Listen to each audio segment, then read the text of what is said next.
Hi and welcome or welcome back to my channel. My name is Nyambura and this is 100 on Books. Today I'm going to be doing Maktaba Manenos.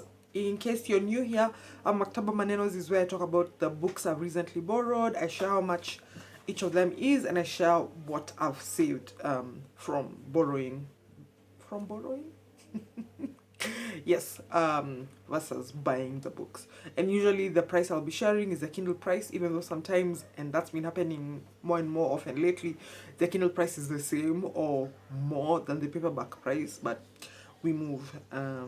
So let's do this. The first of the books I'm going to be talking about is The Philistine by Leila Mashi. This is described as the vibrant story of a passionate love affair between Nadia, a Palestinian woman, and Manal, an Egyptian woman, which compels Nadia to stay in Cairo long enough to rediscover her father and herself. This book first came to my attention because people are sharing books set in Palestine or featuring Palestinian characters in the context of what's happening in Gaza, and people just being like, hey, let's talk about the culture and the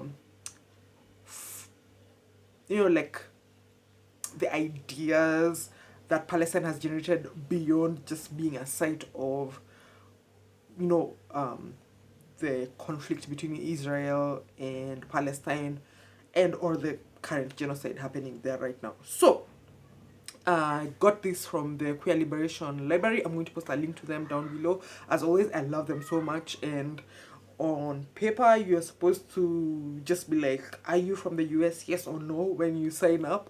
But they don't really check. They don't ask you like for proof of your citizenship or something like, not citizenship, but like proof of residency or something like that, which I really appreciate because library is out here. But anyway, yeah, so I'm looking forward to reading this. It's the second time it's arrived in my loans list, so hopefully this time it'll be read. Next is A Woman's Story by Annie Arnaud, translated by Tanya Leslie.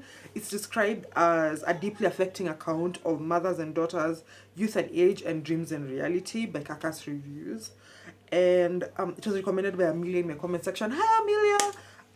Because she said it's really good writing about class. And I love writing about class, like a book or an essay or whatever that interrogates class or like grapples with it and so on. So I immediately borrowed it because it was also available. The next book is A Man's Place by Annie Arnaud, which is also translated by Tanya Leslie, and this is regarded as a companion book to A Woman's Story. And this is one of those ones where it was more expensive as a paperback than as a Kindle edition, which, please, Amazon explain! Yeah, this along with A Woman's Story were both recommended by Amelia, and yeah, so I figured since they were both available to borrow them and read them back to back and sort of like think about them together.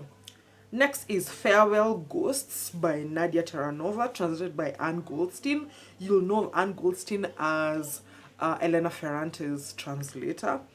And I found out about this book via Twitter. I'm going to post a link to the tweet below. And Goodreads describes it as a poetic and intimate novel about what it means to build one's own identity. When I heard about building an identity, I was like, say less. Also, the cover looks just interesting to me, so I figured, why not?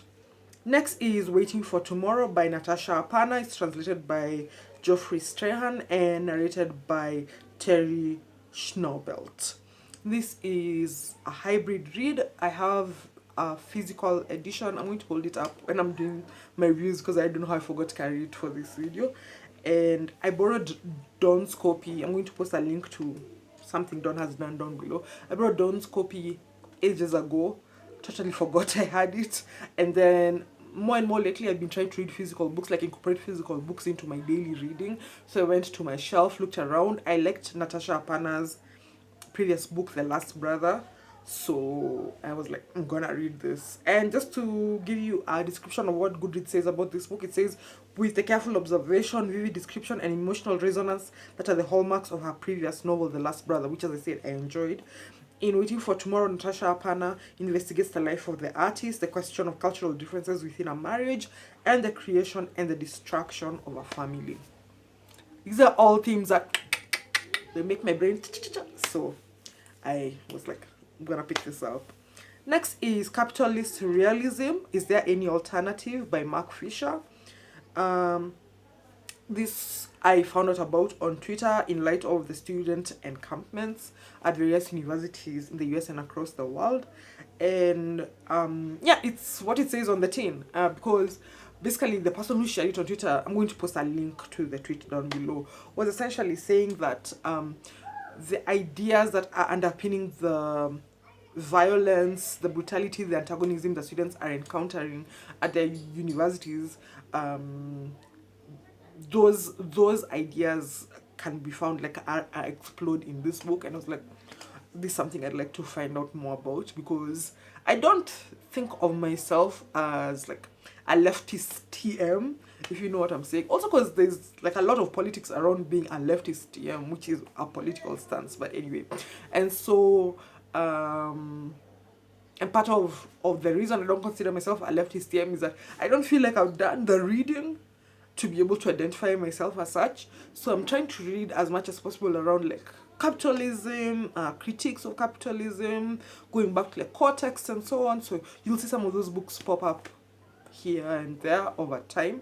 And yeah, just as a way to think around some of these ideas and so on. So if there are any books you'd like to recommend in terms of leftist thought or political thought, broadly defined and so on, please let me know in the comments. I'd really appreciate. Next is River East, River West by Aubrey Lescure. Goodreads describes this as a book that's set against the backdrop of developing modern China.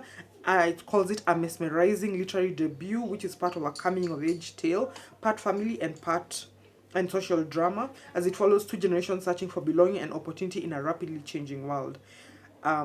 I don't remember where I first saw it, but I know I saw it somewhere on the internet. And then my hold came in. I had to fight with the library because it was like, oh, you need to verify your card, you need to verify your card. But finally, I verified my card and I borrowed the book. So I'll let you know how it goes if I finish it. Lastly, it's Safe Passage by Jean, illustrated by David Brehm. I found this via a library guide for teens, and Goodreads describes it as an epic journey across the south side of Chicago for Darius, his little sister Cece, and his best friend Booger as they set out to find an armored truck that has lost a payload of cash. I love books that center children or like young people, and this one features black kids. That was a huge part of the draw for me because I saw black kids on the cover and I was like, I'm going in for that because I'm black and I like seeing people that look like me in the media I consume. Hashtag representation matters. But also it's a graphic novel that is about class at the heart of it, because the reason they're following this armored truck is that there's some financial issues going on in their family and they're hoping that they can be able to get some money to like alleviate some of the trouble that's going on in their family. And yeah, I find it very heartbreaking in real life, in literature, everywhere, for children to feel like they need to help their family survive, to help their family thrive and so on. I find it a very tough pill to swallow, but it is the reality for some children around the world. And I think it's important for us as adult readers, as people who are like conscientious people and so on, to bear witness to the lives of such children and in our real lives, like hopefully to work towards a more just world so that kids can just be children instead of having to bear the burden of taking care of their families and so on. Yeah, so that's all the books I have borrowed since the last time I did a Maktaba Manenos. My total savings are a nice round number, $88.88. And that's it. Please tell me down below which books you borrowed lately, why you borrowed them, what books you're looking to borrow, what books are intriguing you lately, and I'll talk to you soon. Thank you so much for watching. Please like, share, subscribe, and all the good things, and I'll talk to you soon. Bye!